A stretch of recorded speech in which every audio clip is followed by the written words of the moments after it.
अस्सलाम वालेकुम नाज़रीन, खुशअमदीद कहते हैं आपको मियाँ वाली इंफॉर्मेटिव न्यूज़ में। मुझे आफ्ताब अहमद कहते हैं। आप देख सकते हैं कि मैं ईसा खैल में मौजूद हूँ और ये ईसा खैल बंगला दिखाने की आज आपको कोशिश कर रहे हैं। ईसा खैल बंगला मेरे कैमरा में आपको ये अंग्रेज़ दौर का बना हुआ ये बंगला 110 साल कबल बनाया गया ये बंगला, और आज ईसा खैल में ये बंगला आज भी मौजूद है।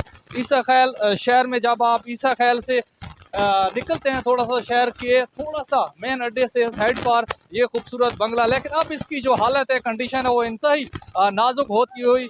और इस तरह के जो जिंदा दिल कौमें होती हैं, जो जिंदा कौमें होती हैं, अपने इस तरह के जो सकाफती विरसे होते हैं, अपनी जो इस किस्म की अच्छी और पुरानी बिल्डिंगें होती हैं, उनको महफूज बनाते हैं। लेकिन आप देख सकते हैं कि इस बंगले की जो कंडीशन है वो अबतर होती जा रही है। और इस बंगले की अबतर होने वाली कंडीशन में ना सिर्फ यहाँ के जो लोग हैं उनमें उनकी भी इन्वॉल्वमेंट है, उनका भी हिस्सा है, बल्कि इसको ज़्यादा प्रॉपर तरीके से मैनेज नहीं किया गया। मैं आप कैमरामैन से थोड़ा सा नज़दीक आ जाएं और ये आपको देखने की कोशिश करते हैं कि ये किस किस्म का इस पर जो ये टाइलें आप देख सकते हैं। अब तो हम बाकायदा ईंटें इस्तेमाल करते हैं, लेकिन इस पर टाइलें लगाई गई थी और ये टाइलें आपको नज़र आ रही। थोड़ा सा अगर पीछे आ जाएं तो वो सामने अगर खिड़की से मेरा कैमरा में आपको दिखाए तो वो लकड़ी के बने हुए बत्थे हैं, लकड़ी के बने हुए फट्टे हैं जो कि नज़र आ रहे हैं और उनमें से सुराख नज़र आ रहे हैं।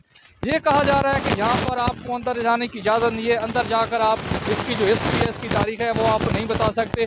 तो ये ऐसा क्यों होता है ईसा खैल के लोगों से, और ख़ास तौर पर जो इस बिल्डिंग को ओन कर रहे हैं उनसे भी मेरा सवाल है कि आप तारीखी चीज़ों को क्यों छुपाते हैं।